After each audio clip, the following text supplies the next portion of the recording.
Alumnos de la Facultad Politécnica de la Universidad Nacional de Asunción con mucho ingenio construyeron un avión a escala hecho de palitos de brochet y otros materiales reciclables. Este avión a escala propulsado por un motor eléctrico puede llegar a soportar hasta 4 kilos de carga. Cuentan que para construirlo solo necesitaron palillos de madera, cinta adhesiva, cartón e isopor.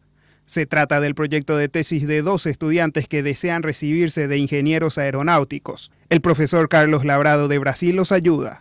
Este es un avión que tiene a principio su estructura base, la ala, es formada por el longeron y son solamente palitos de brochet. Existen algunos hilos de algodón. La función de este hilo es traccionar la estructura.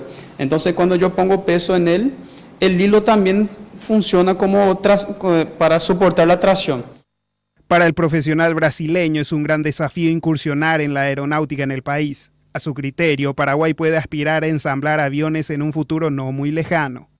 Armar un avión tripulado es muy semejante a esto. El cálculo es prácticamente el cálculo estructural que hicimos, pero en gran escala es más costoso. Entonces, para comprar material sería algo como 10 a 15 mil dólares solamente la parte estructural y más unos 10 a 15 mil dólares el motor.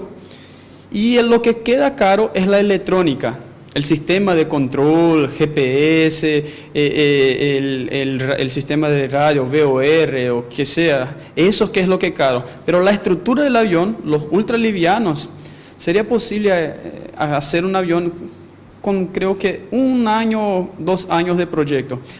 Próximamente realizarán la última prueba de vuelo en Ñuguazú con el despegue desde tierra y con carga.